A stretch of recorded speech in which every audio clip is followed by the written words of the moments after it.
Have you ever felt like you've hit rock bottom? No money, no job, and no clear way forward. That's exactly where one struggling writer found herself divorced, battling depression, and raising a child completely on her own. It felt like the end of a line. But inside her mind, a story was brewing. A magical story about a boy wizard. This is the incredible journey of J.K. Rowling and how one woman turned repeated rejection into a worldwide phenomenon that would change literature forever. Welcome to the Mirror of Genius, our weekly series where we explore the minds behind world-changing ideas. Today, we're diving into a story of resilience that proves your lowest point can become the solid ground you build your dreams on. In the early 1990s, Joanne Rowling, who the world would soon know as J.K. Rowling, was writing the first chapters of Harry Potter while living on welfare. Picture this: a small flat in Edinburgh, the rain lashing against the window. She would spend her days in cozy cafes, scribbling scenes onto napkins and scraps of paper, while her baby daughter napped peacefully beside her. She poured every ounce of her imagination, her struggles, and her hope into this story.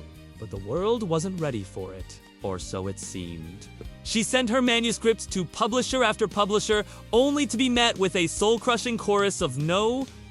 12 times, 12 rejections landed on her doormat. Some publishers said the book was far too long for children. Others claimed kids just wouldn't be interested in a story about wizards. Some didn't even bother to send a reply. Can you imagine the weight of that? The constant reinforcement that your dream, the one thing keeping you going, wasn't good enough. Most people would have given up. Most people would have packed that manuscript away in a drawer and tried to find a more realistic path. But Rowling wasn't most people. She had an unshakable belief in her story and in the boy with the lightning bolt scar. She knew, deep down, that this was a world readers needed to discover. So she kept going.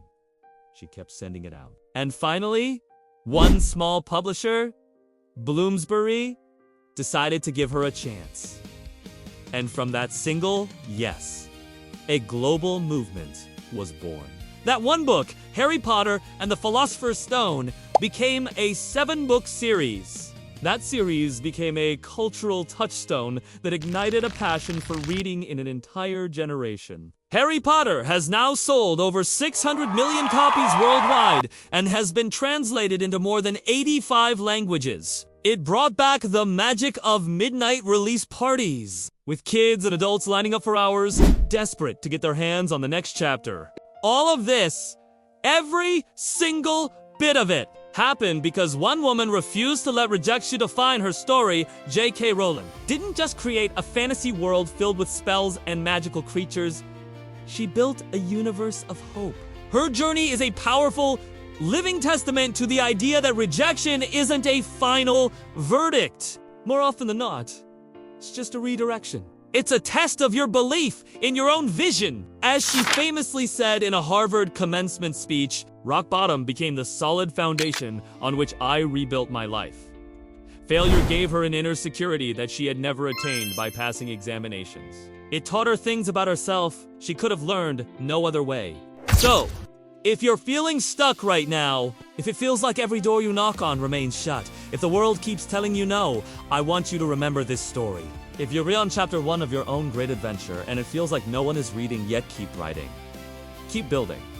Keep dreaming. Because the world doesn't need more perfect people who have never failed.